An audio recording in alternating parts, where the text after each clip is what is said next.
Obviously, coming off a win that was nice to get compared to coming off the Penn State loss, and Iowa was always very scary to play. They're so talented offensively, but thought defensively in the second half we did a lot of really good things. I thought we took away the three. I thought we were very dialed in on Perkins. I thought Terrence did a great job. I thought Marcus did a really good job. Both those guys graded out very high. And we forced them into a lot of really hard twos, which is what we want to do. So, and then offensively, we scored 47 points under 7 seconds, which was a season high. And one of the things we strive for. And then I thought we did a really good job of playing against their matchup zone and finding opportunities to score there. But now it's Minnesota, and they're good. They're really good. They're coming off a tough one, which Nebraska might be playing as well as any team in the league. They shoot it. They've got a dynamic point guard. I think they lead their point guard leads country in assists. I think as a team, they're number 1 in the country in assisted baskets. Mitchell and Christie both really shoot it. And then they're big and physical. Pharrell Payne's turned into a very good player. Everybody knows Dawson is very talented, very good. They're competing at a very high level. They're playing really hard. Ben has done a fantastic job, and this is a very good basketball team, as they've proven they can beat a lot of people.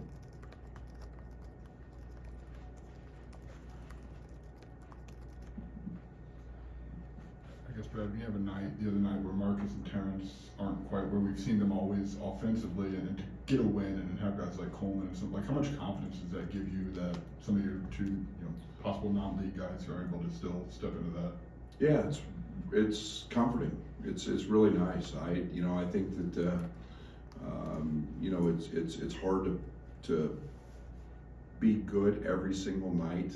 And yet you got to figure out how to win when you're not. And not only I'm not saying they were bad, they were really good defensively. They just didn't have big scoring nights. And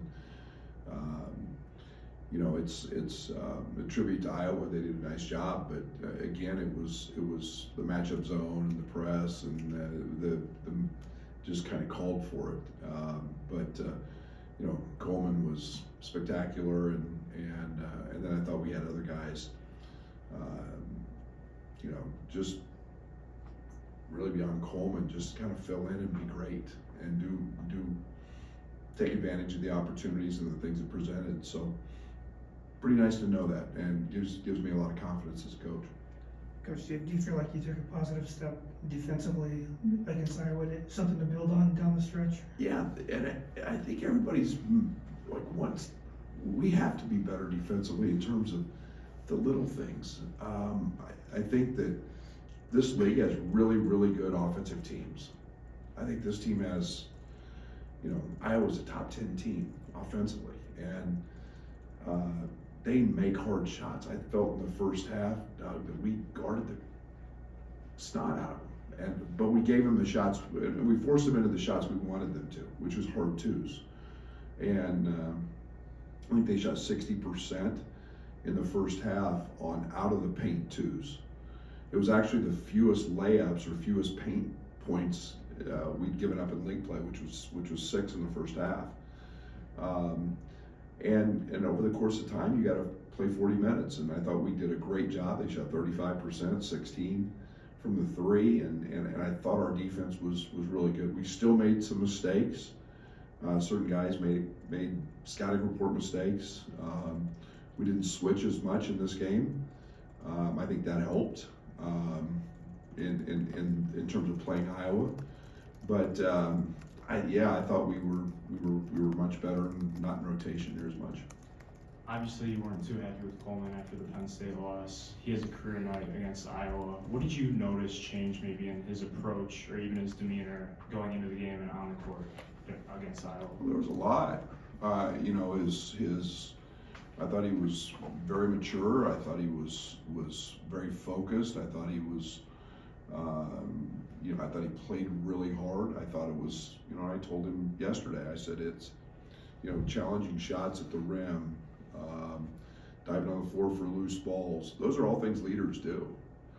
And, and it wasn't the drama, that we sometimes see with him. It was just being a great teammate, being very focused on the win and what it took for him to be a leader and act like a leader and look like a leader, and he did those things. So I'm really pleased with it. You mentioned Saturday about Amani, that he might have been a guy that was playing 20 minutes a game, if not for the injury. Just how did you maybe see him handle having to deal with that? Maybe that opportunity was taken away because he missed so many games. Yeah, it's really frustrating when you've got something that you can't control. The back spasms and the strain, and he would feel good, and all of a sudden he'd stretch and that thing would just lock up again, and those are things that you can't control. So he was frustrated. I think he knows he was on the cusp of being a big part of what we were doing. I think he feels that again. I think our training staff and doctors did a great job of helping him get back where he's good. A big part of his game is the physicality, the toughness. He's just nasty. I mean, he's just a physically hard-playing guy, and to have the confidence in that back and was an important piece. And I think he's handled it just fine. I think he's ready to relish the opportunity he has, no matter what that opportunity is. And he's a great teammate. He's a mature young guy, and whether it's 20 minutes a game or whether it's 8, I know we're going to get a physical, very hard-playing guy. Luke talked to us a couple weeks ago about how every year a freshman has a game, and they've got to kind of stay ready for that. Maybe it's not apples to apples this year because of the injuries, but how do you guys as a staff make sure that message is continuously relayed when the minutes are maybe sporadic at times? Yeah, it's one of the great challenges of coaching, to be honest, and being a leader is to keep the group connected, to keep them not getting frustrated. That gets hard because of all the outside noise that these kids hear, all the challenges that are out there. But it's always about understanding the process, and that process, it's not a race to get to something. It's making sure when you get there, that you're ready to perform and stay there. And we talk about that stuff, and whether it was Nico, or whether it was some guys. I mean, let's look at Coleman. Coleman wasn't ready as a freshman. Now as a senior, he's an all-league type guy, and he's a guy that can put his name in the draft. It's not winning that race. It's just being ready to develop and work, and you have to do the right things for that to happen. And in Nico's case, I mean, he's multiple workouts a day with Fletch. He's getting his shots. He's doing his stuff. He's heading our scout team. You know what? He doesn't get the reps a lot of days in practice with the first group, or that he got the other day. And yet he still knows exactly what we're doing. He's ready to go. That's film. That's it's a tribute to him. So, if they were all like that, it'd be easy. But great teammate. It speaks volumes to him as a teammate being prepared. What had Amani maybe on the cusp before that injury? What did you see from him? He does everything right. He's a great listener.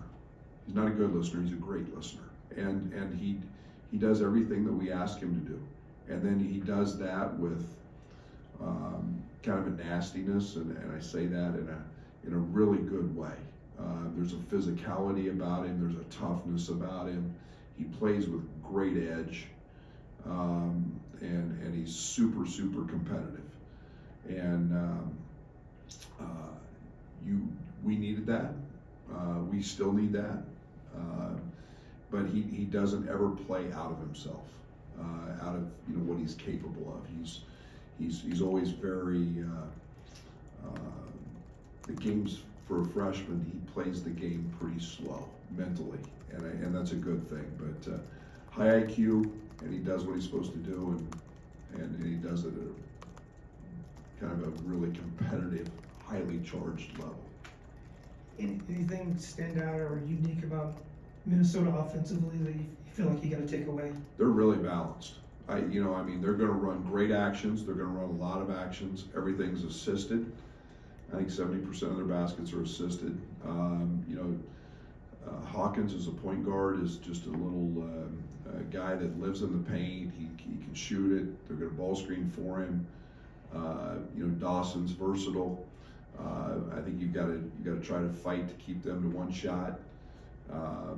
And you can't give Christie and Mitchell and those guys threes. They've been shooting it up until the Nebraska game at a very high clip.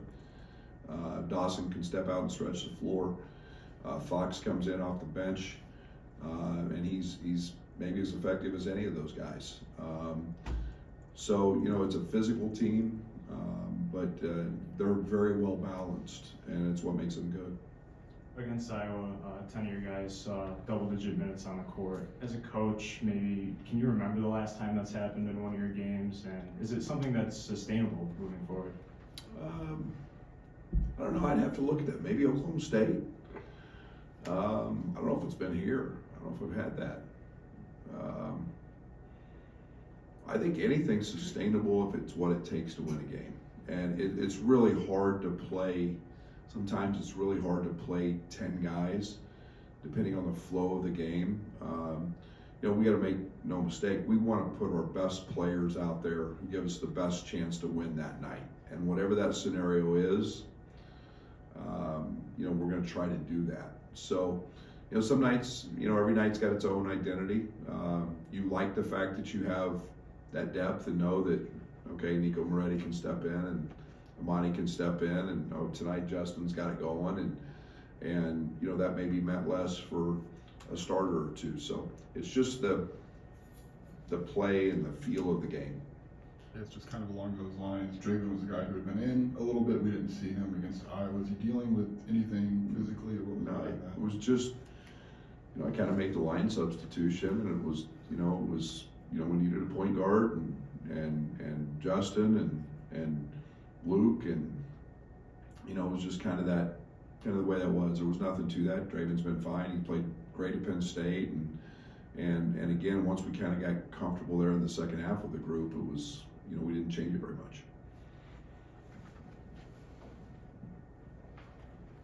Just because Nico was in a bigger role than he'd been in all season, you had lineups out there that hadn't played a ton of in-game minutes together, and maybe none before Saturdays.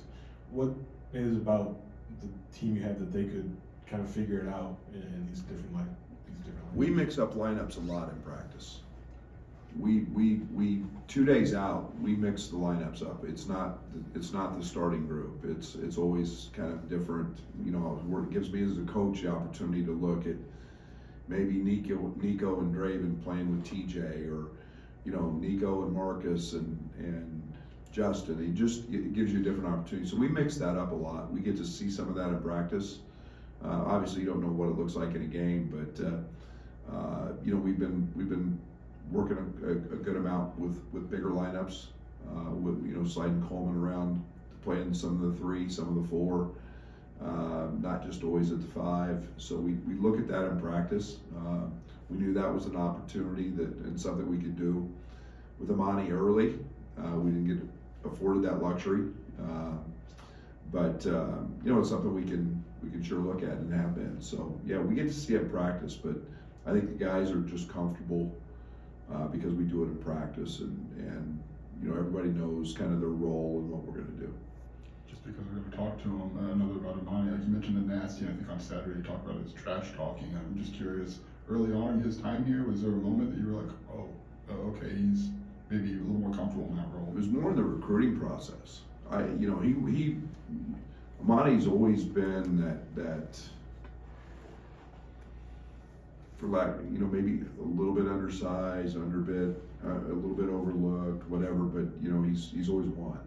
He's always won. And every time you look down, it was always a double-double. And 17 and 12, it was, 19 and 13, whatever it was. And he always came out on the right side. And, you watched him in AAU and you saw his fire and you saw his competitiveness. That's what drew us to him. He was not afraid of anybody. And that's not just flip a switch, well, I'm a freshman. No, that's when we step across the lines and compete, I'm going to whip your butt. And I'm going to try to do everything I can and figure out how to do that. And it may not be with the highest vertical jump or something athletically, but he's going to figure out how to whip you. And it's a great quality to have, not just for the basketball court, but for life. He's going to find out how to win. And he does it. He likes to stir emotion. He's good at it, and it helps him as well.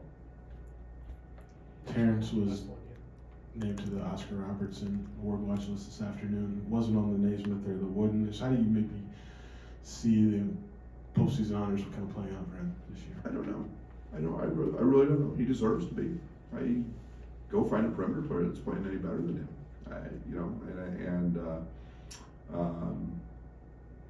He's obviously had a tough situation, and it's a serious one, and I can't speak for the other awards, but I'm very happy for him. And I think he's very deserving of all those. So I don't know. I don't know how those will play out. I know he is absolutely one of the best players in America.